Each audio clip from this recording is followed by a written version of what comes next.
Good morning to all my dear student. Physics Guru Mahesh के lecture में आप सभी का स्वागत है। आज अभी हम यहाँ पर देखने वाले हैं Einstein theory of photoelectric effect. इससे पहले हमने क्या देखा हुआ था, लिनर्स जी का एक्सपेरिमेंट देखा हुआ था, उसमें डिफरेंट ऑब्जर्वेशन किए थे, फिर वहां से फोटोइलेक्ट्रिक एमिशन के 4 लॉज हमने देखे हुए थे। तो वही लॉज आइंस्टाइन जी ने फिर से यहाँ पर अपनी थियरी में समझाए कि नहीं, वाकई जो उन्होंने एक्सपेरिमेंट किया वो सही है, लेकिन उनसे थोड़ा सा अलग हटके कुछ किया। आप तो जानती हो कि आइंस्टाइन जी काफी जीनियस थे, तो उनका वे क्या था कि उन्होंने एक यहाँ पर कंसीडर किया फोटोन पिक्चर। लाइट का कौन सा पिक्चर कंसीडर किया? फोटोन पिक्चर कंसीडर किया। तो अब डेफिनेटली आपको इसके बारे में डेफिनेटली कुछ मालूम होना चाहिए, तभी हम आइंस्टाइन थ्योरी समझ सकते हैं। तो फोटोन क्या है? तो photon it's nothing but small energy packet. क्या है? स्मॉल एनर्जी पैकेट है कि लाइट ट्रैवल करती है। आप जानते हो कि लाइट एनर्जी कैरी कर रही है, तो जो लाइट कंटिन्यूसली अगर ट्रैवल कर रही है गिवन मीडियम में, तो वो अपने साथ एनर्जी भी कैरी कर रही है। इसका मतलब क्या है कि वो एनर्जी कैसे कैरी करती है? वो आइंस्टाइन जी ने बताया कि वो स्मॉल एनर्जी पैकेट्स होते हैं। प्लैंक्स जी ने एक्चुअली बताया था, तो उसी को आगे बढ़ाया, तो उसमें एनर्जी कैरी करती है। ओके, कि लाइक उस एनर्जी का फॉर्मूला क्या रहता है? अगर एफ फ्रीक्वेंसी का फोटोन है तो उसकी इक्विवेलेंट एनर्जी कितनी होती है? E is equal to HF होती है, where H stands for what? तो ये प्लैंक्स जी का कांस्टेंट है, इसको हम बोलते हैं प्लैंक्स कांस्टेंट। तो जो फोटोन पिक्चर प्लैंक जी ने समझाया था, उसी को कंसीडर करके आइंस्टाइन जी ने क्या समझा दिया हमें? फोटोइलेक्ट्रिक इफेक्ट समझा दिया, और इसी के लिए उन्हें नोबेल प्राइज भी मिला हुआ था। सो अब अगर मैं बोलूं कि मेरे पास एक फोटोन है, उसकी फ्रीक्वेंसी f है, तो उसके लिए अंदर एनर्जी कितनी होगी? तो E is equal to HF जितनी होगी। ओके, कि f फ्रीक्वेंसी के फोटोन के अंदर energy E how much? That is h into f। Okay, और h की वैल्यू ऑलवेज कांस्टेंट रहती है, दैट इज 6.62 या 6 अप्रोक्सीमेटली अगर हम कंसीडर करें तो 6.63 into 10 to the power -34 joule second होती है। ओके, इसमें यहां पर कुछ वेरिएशन हो सकता है, 2 समथिंग या अप्रोक्सीमेटली 3 समथिंग होगा, लेकिन हम अभी यहां पर बोलेंगे 6.63 into 10 to the power -34 joule second. अभी भी आप यहां पर ही रुके हो कि फोटोन क्या है। 11th केमिस्ट्री में भी थोड़ा बहुत आ चुका है, लेकिन फिर भी हम थोड़ा और अच्छी तरीके से समझे। तो आपने दिवाली पर फोटोन पॉप लिए होंगे, तो आप पॉप को कंसीडर कर रहे हो, तो ये पॉप इतने सारे हैं मेरे बॉक्स के अंदर। चलो मान लो कि ये पूरा रूम, अभी जो मैं रूम में खड़ा हूं, ये पूरा रूम, ओके, ये किससे भरा हुआ है? पॉप से भरा हुआ है। तो सारे के सारे पॉप के अंदर क्या है? लाइक पर्टिकुलर पॉप को मैं उठाकर मारूंगा, क्या होगा? तो वहां पर माइनर ब्लास्ट होगा। ओके, तो वैसे ही अगर हम लाइट एनर्जी को कंसीडर करें, तो उसके अंदर जो हम स्मॉल एनर्जी पैकेट्स जो हम बोल रहे हैं फोटॉन्स, ओके, तो वो क्या करता है? इसको हम क्वांटा भी बोलते हैं। क्या बोलते हैं? स्मॉलेस्ट एनर्जी पैकेट जो हर एक के पास होता है, एक छोटे से छोटा टुकड़ा हम कंसीडर करते हैं, जो एनर्जी कंसीडर कर रहा है, उसको हम बोलते हैं क्वांटा। ओके, जैसे मैंने ये बोला पॉप, ये बोल रहा हूं मैं कि यहाँ पर सारे पॉप है। अब पॉप तो आपने दिवाली पर ये खेला ही होगा इससे, तो ये पूरा भरा हुआ है, तो क्या है? पूरी एनर्जी है। ओके, अब इसमें से बारी बारी उठाकर दूसरे को मारोगे तो वो क्या हो गया? बंच हो गया। ओके, मतलब ये काफी सारी एनर्जी कैरी कर रहे हो। अब इसमें से एक अगर मैं पॉप अलग करके रख रहा हूं, तो जैसे ये पूरा का पूरा पॉप का बॉक्स था, उसमें से एक रखा, तो सिंगल पॉप भी क्या कर रहा है? एनर्जी कैरी कर रहा है। वैसे ही में हम बोलते कि ये लाइट है, वो ट्रैवल कर रही है, चलो ऐसे, तो उसमें छोटे से छोटा जो क्वांटा है, जो एनर्जी अपने अंदर कैरी करता है, उसको हम क्या बोलते हैं? फोटोन बोलते हैं। ओके, पॉप का पूरा बॉक्स है, उसमें से एक उठाकर ले लो, तो वो क्या है? एक फोटोन है। इसके टर्म्स में अगर हम कनेक्ट करें तो, और वो छोटा सा टुकड़ा है, उसका मास भी काफी नेग्लिजिबल होता है, आपने हाथ में उठाया हुआ है, तो सिमिलरली फोटोन है, उसका मास भी नेग्लिजिबल होता है, काफी कम होता है, और इलेक्ट्रिकली भी फोटोन न्यूट्रल होते हैं। इसकी कैरेक्टरिस्टिक्स भी हम देखने वाले हैं, लेकिन अभी आप सिर्फ इतना समझो कि एक फोटोन होता है, लाइट है, वो एनर्जी कैरी करती है, लेकिन कौन से फॉर्म में? फोटोन के फॉर्म में। और एक एक फोटोन कितनी एनर्जी कैरी करता है? E is equal to HF जितनी एनर्जी कैरी करता है। सो अब ये जब भी थोड़ा बहुत कंफ्यूजन हो, पॉप को याद कर लो कि पूरा रूम भरा हुआ है पॉप का, उसमें से एक पॉप ले रहे हो, वही हमारे लिए क्या है? फोटोन है। That's it. सो अब नेक्स्ट अभी हम देखें तो आइंस्टाइन जी ने क्या समझा है, हमारे लिए मैटर करता है। तो आइंस्टाइन जी ने क्या बोला कि लाइट है, वो फोटोन के फॉर्म में एनर्जी कैरी कर रही है। अब फोटोन के फॉर्म में कर रही है, तो कैसे वो एनर्जी ट्रांसफर करेगी? लाइक अभी हम ये सरफेस कंसीडर कर रहे हैं, ये फोटोइलेक्ट्रिक सरफेस है कोई भी। ओके, तो इस सरफेस पर जब भी लाइट इंसिडेंट होगी, तो उसमें हमने बोला कि इसका फोटोन है, वो किसके साथ इंटरेक्ट करने वाला है? तो लाइट एनर्जी का फोटोन किसके साथ इंटरेक्ट करेगा? तो जो हमारे पास मेटल सरफेस है, मेटल के अंदर जो इलेक्ट्रॉन पड़ा हुआ है उसके साथ इंटरेक्ट करने वाला है। मतलब कि हम ये बोलेंगे कि जो हर एक फोटोन है वो हर एक इलेक्ट्रॉन के साथ इंटरेक्ट करेगा। लेकिन फोटोन किसका? लाइट का। इलेक्ट्रॉन किसका? गिवन मेटल सरफेस का, ओके, या फोटोसेंसिटिव सरफेस का इलेक्ट्रॉन। तो एक फोटोन एक इलेक्ट्रॉन के साथ इंटरेक्ट करेगा और क्या करता है? तो फोटोन जब भी इंटरेक्ट करेगा, हमने बोला कि फोटोन क्या है? एनर्जी पैकेट है। तो ये एनर्जी है वो किसको सप्लाई कर देगा? इलेक्ट्रॉन को। तो फिर इलेक्ट्रॉन क्या करेंगे? निकल जाएंगे। Okay, so be careful. Okay, so अगर मैं यहां पर सिंपल सी चीज आपको बोलूं कि मैं 100 जूल एनर्जी सप्लाई कर रहा हूं, अब वर्क फंक्शन क्या आप भली भांति जानते हो। वर्क फंक्शन का मतलब क्या होता है कि गिवन मेटल में से इलेक्ट्रॉन को निकालने के लिए जो मिनिमम अमाउंट ऑफ एनर्जी की रिक्वायरमेंट होगी उसको हम क्या बोलते हैं? Work function. तो मान लो कि यहां से मुझे इलेक्ट्रॉन निकालने के लिए 20 जूल एनर्जी की रिक्वायरमेंट है, मतलब इसका वर्क फंक्शन W नॉट बोलो या फाई नॉट बोलो, जो भी आप बोलो, कितना होगा? 20 जूल। लेकिन आपने सप्लाई कितना किया? 100 जूल। तो बाकी एनर्जी कहां गई? अभी भी देखो 100 रुपीज थे, उसमें से 20 रुपीज खर्च हुए, बाकी अभी भी 80 रुपीज आपके पॉकेट में है। मतलब वो 80 जूल कौन से फॉर्म में गई? काइनेटिक एनर्जी के फॉर्म में गई। तो कितनी एनर्जी सप्लाई की थी? मैंने बोल दिया HF एनर्जी सप्लाई की थी। कहां पर गई? तो वर्क फंक्शन में गई और काइनेटिक एनर्जी में गई। ओके, सिंपल सी और एक एग्जांपल लेता हूं। चलो ये समझ में तो आ ही गया, लेकिन और अच्छी तरीके से आए। मान लो कि आपको गोवा घूमने जाना है। अब गोवा का पैकेज कितना है? 30,000 है। ओके, अब क्या आप सिर्फ 30,000 लेकर वहां पर चले जाओगे? वो तो सिर्फ पहुंचने का और आने का, जाने का, रहने का हुआ। आप वहां पर खर्चा करोगे ना। ओके, क्रूज में जाओगे, ऐसे जाओगे, घूमोगे। सो मैं यह बोल रहा हूं कि आप 30,000 का पैकेज है तो आप अपने पास कितना लेकर जाओगे? 50,000 रुपीज लेकर जाओगे। उसमें से कितने खर्च हो गए वहां पर पहुंचने के लिए?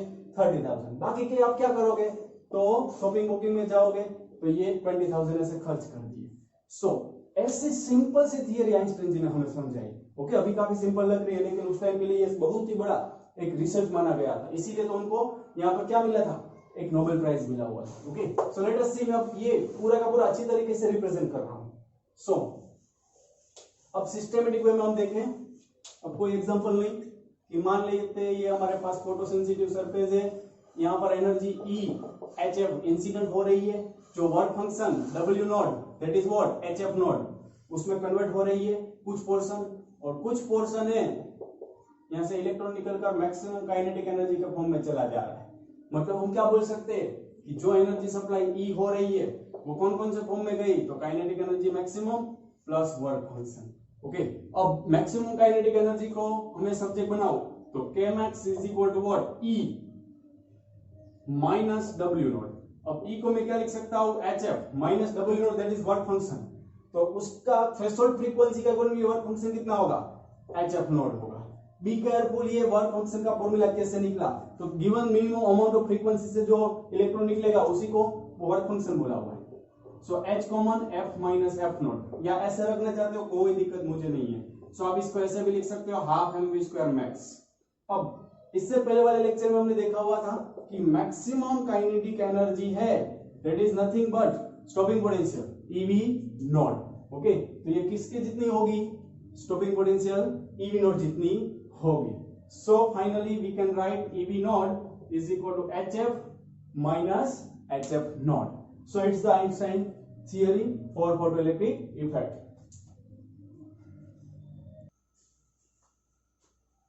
So ये था यहाँ पर आइंस्टाइन थियरी। नाउ अब हम थोड़ा आगे और अपडेटेड इसको करें, तो अब हम देखेंगे कैरेक्टरिस्टिक्स ऑफ फोटोन क्या है। ओके, और इसका ग्राफ भी हम देखेंगे कि variation of potential with respect to frequency. तो पहले ये देख लेते हैं हम कि हमारे पास ये अवेलेबल है EV not is equal to HF minus HF not. आप इसको ऐसे भी लिख सकते हो HF minus W not that is work function. So अगर मुझे स्टॉपिंग पोटेंशियल वर्सेस फ्रीक्वेंसी का ग्राफ चाहिए, so V not is equal to what? HF by E minus W not by E। तो ये आपको है ना, इसका ग्राफ किसका चाहिए? तो मैंने बोला कि मुझे अभी ग्राफ चाहिए stopping potential V not versus given frequency of incident का। ओके, सो बी केयरफुल, ये ग्राफ काफी इंपॉर्टेंट है।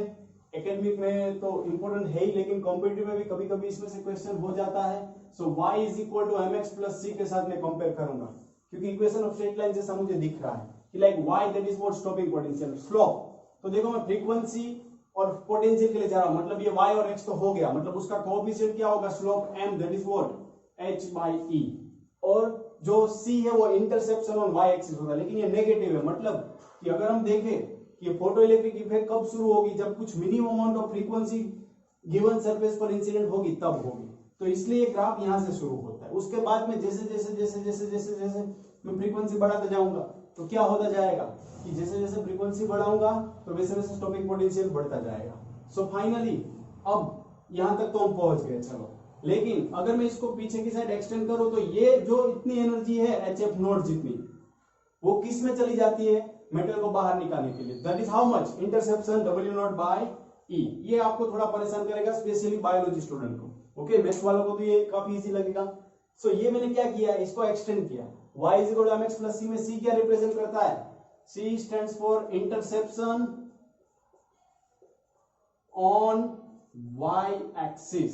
y एक्सिस का इंटरसेप्शन, अब ये नेगेटिव साइन इसलिए मैंने नेगेटिव साइड ले लिया है। ओके, सो अब यहां से हम क्या निकाल सकते हैं, तो देखो मैं अगर इसका स्लोप निकालना चाहूंगा थीटा, सो बी केयरफुल, ये 90 डिग्री। अब स्लोप का फॉर्मूला आप जानते हो, चेंज इन y कंपोनेंट मतलब delta v not by change in x component that is delta f, या सिंपली आप डेल्टा v बोल दो, कोई दिक्कत नहीं। तो इसका स्लोप क्या निकलेगा, m = tan theta that is what delta v by delta f। Yes और नो? सो tan थीटा को मैं क्या लिख सकता हूं, h/e। अभी आप देखोगे तो स्लोप कितना है, h/e that is delta v by delta f। So finally h that is what e into delta v by delta f। तो यहां से मिलिकन जी ने और एक और चीज यहां से निकाली, that is what work function भी निकाला था, और ये h प्लैंक्स कांस्टेंट भी फाइंड करके दिया। ओके, तो प्लैंक्स कांस्टेंट यहां से आपको आसानी से मिल जाएगा गिवन मेटल के लिए। पोटेंशियल डिफरेंस कितना है, सॉरी ये स्टॉपिंग पोटेंशियल का डिफरेंस कितना है वो देख लेना है, और फ्रीक्वेंसी का डिफरेंस कितना है, तो वहां से स्लोप निकल जाएगा। सो और एक चीज की, मान लो कि आपको वर्क फंक्शन फाइंड करना है, c stands for what, -W0/E। So W0 that is work function, that is what -E into c stands for interception on y axis। तो यहां से आपको क्या मिल गया, वर्क फंक्शन मिल गया, दैट्स इट। ओके, तो देखो ये कोई इतना हार्ड चीज नहीं है। तो अब आइंस्टाइन जी ने भी फोटो इलेक्ट्रिक एमिशन के लॉ दिए, जो अब आप मानने लगोगे कि नहीं ये वाकई में हो सकता है। जो हमने कल 4 लॉज देखे ना, वो आइंस्टाइन जी के ये फॉर्मूला के बेस्ड पे हम प्रूव करने वाले हैं। ओके, सो चारों के चारों लॉज। सो पहले ये स्क्रीनशॉट एक बार ले लो या रिटर्न ले लो, ओके, लिख लेना फिर बाद में। सो नाउ अब हम देखें तो नेक्स्ट क्या देखा आइंस्टाइन जी ने, 4 लॉ वही बताए जो पहले थे, लेकिन इसको आप लॉजिकली भी मान सकते हो। वहां पर तो एक्सपेरिमेंटली था, लेकिन इसमें आप लॉजिकली भी समझ सकते हो कि फर्स्ट लॉ क्या है, कि लाइक इंटेंसिटी हम बढ़ाते हैं, उसमें क्या था फर्स्ट लॉ, कि photo electric current directly proportional to intensity of light. Okay, कि फोटो इलेक्ट्रिक करंट है वो इंटेंसिटी ऑफ लाइट से डायरेक्ट प्रोपोर्शनल, मतलब जैसे जैसे जैसे जैसे मैं इंटेंसिटी बढ़ाता जाऊंगा वैसे वैसे फोटो इलेक्ट्रिक करंट बढ़ेगा। तो ये हम कैसे मान सकते हैं कि आप इंटेंसिटी बढ़ा रहे हो तो इसका मतलब क्या है, नंबर ऑफ फोटॉन्स बढ़ा रहे हो। नंबर ऑफ फोटॉन्स बढ़ाओगे तो क्या होगा, एक फोटोन के लिए एनर्जी का फॉर्मूला HF है, तो ऐसे ही n फोटोन के लिए क्या हो जाएगा, NHF हो जाएगा। ओके, तो एनर्जी भी इसकी क्या होगी, यहां पर अगर हम देखें तो नंबर ऑफ फोटॉन्स हमें तो देखना है, I is equal to, sorry यहां से अभी डिस्कस नहीं करना हमें, I is equal to Q/T, Q is equal to NE/T। अब इंटेंसिटी जैसे जैसे हम बढ़ाते जाएंगे वैसे वैसे कौन सी चीज बढ़ेगी, नंबर ऑफ फोटॉन्स बढ़ेंगे। ओके, क्योंकि ये जो भी फोटॉन्स है वो एक इलेक्ट्रॉन के साथ इंटरेक्ट कर रहा है। मान लो कि 100 फोटॉन्स है तो वो कितने इलेक्ट्रॉन के साथ इंटरेक्ट करेंगे, 100। मान लो कि 10⁴ फोटॉन है तो वो कितने इलेक्ट्रॉन के साथ इंटरेक्ट करेंगे, 10⁴ के साथ। मतलब हम इसे सीधा बोल सकते हैं कि नंबर ऑफ इलेक्ट्रॉन्स क्या होंगे, बढ़ जाएंगे। सो यहां से आप लॉजिकली भी समझ सकते हो। ओके, सो इंटेंसिटी बढ़ाएंगे मतलब नंबर ऑफ फोटॉन्स बढ़ा रहे हैं, मतलब नंबर ऑफ इलेक्ट्रॉन्स ज्यादा निकलेंगे। तो ये पहला होगा। दूसरा कि मान लेते कि ये हमारे पास फॉर्मूला क्या है Kmax का, half mv² max that is HF minus H into F minus F0। F stands for frequency of incident radiation, F0 stands for threshold frequency। It is what, फिर से लिख रहा हूं, थ्रेशोल्ड फ्रीक्वेंसी। अब अगर मैं बोल दूं कि if F is less than F0, incident frequency है वो थ्रेशोल्ड फ्रीक्वेंसी से कम है, तो ये वैल्यू क्या आ जाएगी काइनेटिक एनर्जी की। मान लो कि F 50 हर्ट्ज है लेकिन जरूरत ही मुझे फ्रीक्वेंसी की 100 हर्ट्ज की है एफ नॉट, तो ये वैल्यू क्या आएगी, नेगेटिव आएगी। अब आप ये भली बात जानते हो कि मैक्सिमम काइनेटिक एनर्जी कभी भी नेगेटिव नहीं होती है, ये सुनो। सो यहां से भी हम क्या कंक्लूजन निकाल सकते हैं कि काइनेटिक एनर्जी नेगेटिव नहीं हो सकती, मतलब कि थ्रेशोल्ड फ्रीक्वेंसी का जो लिनर्स जी ने बोला था वो सब कुछ सही है कि थ्रेशोल्ड फ्रीक्वेंसी से ज्यादा या उतनी फ्रीक्वेंसी तो हमें चाहिए ही चाहिए। सो अगर नहीं होगी तो ये काइनेटिक एनर्जी नेगेटिव आ गई। सो ये यहां से भी हम मान सकते हैं। दूसरा कि maximum kinetic energy that is EV naught is equal to HF minus HF naught, ये फॉर्मूला है। तो उन्होंने क्या बोला कि मैक्सिमम काइनेटिक एनर्जी वो किसके प्रोपोर्शनल में है, फ्रीक्वेंसी के, मतलब जैसे जैसे जैसे फ्रीक्वेंसी बढ़ती जाएगी मैक्सिमम काइनेटिक एनर्जी बढ़ती जाएगी। या हम ऐसा भी बोल सकते हैं stopping potential is directly proportional to F, क्योंकि काइनेटिक एनर्जी, आप ध्यान रखो थोड़ा कंफ्यूजन होगा, maximum kinetic energy it is nothing but EV naught. अब ये दोनों किसके प्रोपोर्शनल में है, फ्रीक्वेंसी के, जैसे जैसे फ्रीक्वेंसी बढ़ेगी मैक्सिमम काइनेटिक एनर्जी बढ़ेगी। ओके, और एक चीज है कि काइनेटिक एनर्जी है वो इंटेंसिटी पर डिपेंड्स नहीं है। बी केयरफुल में लिख रहा हूं, Chemex is independent of intensity of given light. Okay, कि लाइट हमने यहां पर देखा कि काइनेटिक एनर्जी किस पर सिर्फ डिपेंड है, फ्रीक्वेंसी पर है, वो इंटेंसिटी पर डिपेंड्स नहीं है। So be careful, it is third law. And fourth law हम देखें तो फोर्थ लॉ क्या है, अगेन कि फोटोन जब भी यहां पर प्रोसेस करेगा वो इंस्टेंटेनियस प्रोसेस होगी। ओके, इसमें कोई टाइम ज्यादा लगता नहीं है कि इसने एक बार फोटोन अगर यहां पर इलेक्ट्रॉन निकालने लगा तो वो इंस्टेंटेनियस होता है, कभी भी ये प्रॉपर टाइम ज्यादा टाइम लगाएगा नहीं। मतलब हम ये बोल सकते हैं it's photon emission electron emission is instantaneous, ये हमने इससे पहले भी देखा हुआ है। सो चार लॉ जो हमने इससे पहले देखे हुए थे वही आइंस्टाइन जी ने समझा है। अब आई होप आपको और अच्छी तरीके से समझ में आया होगा। I just hope electron emission is instantaneous, it's fourth law. Okay, so that's it. So it is what Einstein theory of photoelectric effect. काफी इजी है, कोई हार्ड चीज है ही नहीं। अब हम देखने वाले हैं कैरेक्टरिस्टिक्स ऑफ फोटोन, जो न्यूमेरिकल में काफी दफा यूज होने वाले हैं। कुछ फॉर्मूला है 4-5 वही देखना है, बाकी कुछ नहीं है अब देखना हमें। So let us see characteristics of photon. तो फोटोन क्या है, अभी हमने डिस्कस किया कि स्मॉल स्मॉल एनर्जी पैकेट्स है। ओके, जो चार्जलेस पार्टिकल्स है वो न्यूट्रल हम ऐसा भी बोल सकते हैं। So let us see what is the characteristics of photon. Characteristics of photon, तो लाइक फर्स्ट कैरेक्टरिस्टिक से they are photons are electrically neutral, photons are electrically neutral। Okay, और हम देखें दूसरा, तो फोटोन के लिए एनर्जी हम कैसे फाइंड करेंगे। So energy of photon can be find by E is equal to HF। Photon momentum भी कैरी करता है, मतलब हम ये बोल सकते हैं photon can transfer energy as well as momentum. तो एनर्जी का फॉर्मूला क्या रहेगा, HF, मोमेंटम का क्या रहेगा, तो E is equal to P into C। अब आप याद कैसे रखोगे इसको, तो देखो E stands for energy, P stands for momentum, linear momentum, C stands for आप भली बात जानते हो कि it is speed of light. So हम क्या बोल सकते हैं, E is equal to Priyanka Chopra. See energy E is equal to what, Priyanka Chopra. अब यहां से आपको इजीली याद रह जाएगा। Okay, energy E is equal to P into C। So यहां पर आपको ऐसे रखना ही पड़ेगा, वरना कभी इधर उधर फॉर्मूला हो ही जाएगा। दूसरा कि फोटोन के लिए अगर हम वेवलेंथ की बात करें तो lambda is equal to h by p।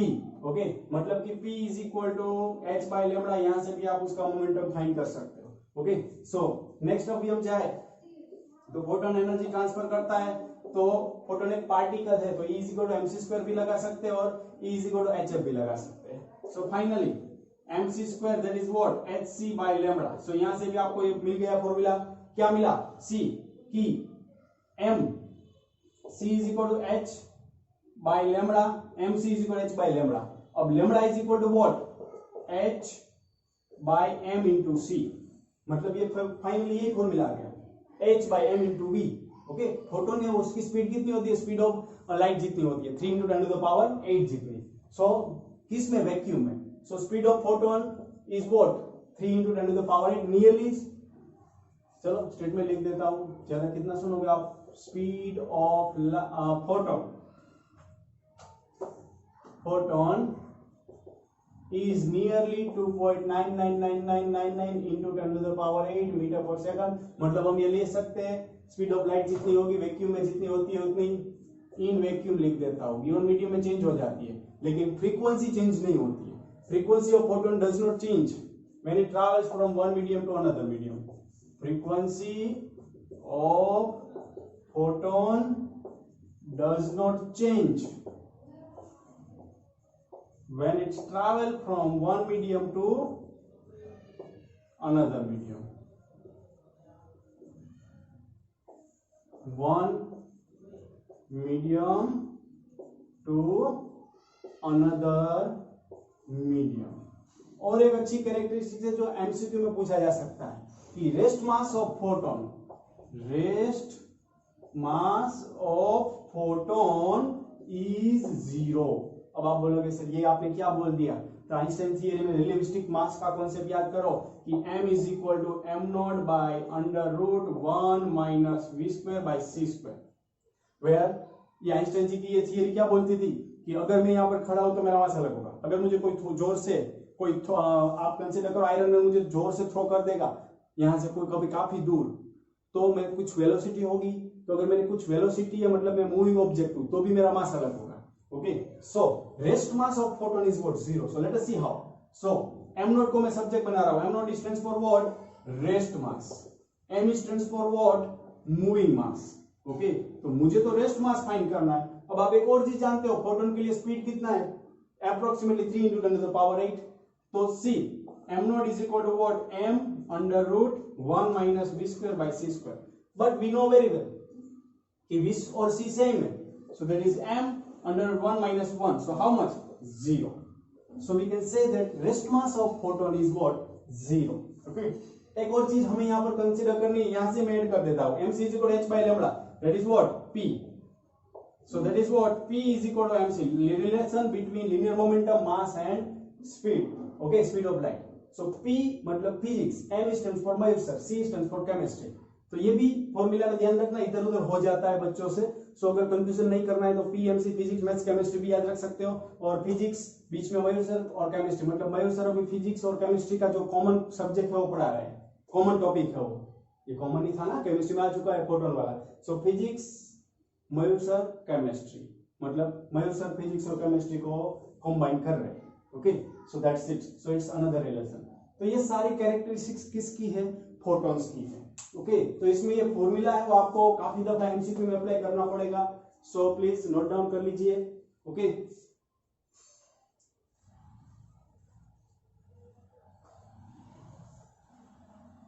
Now आज यहां तक ही रखते हैं। ओके, बाकी का नेक्स्ट लेक्चर में देखेंगे।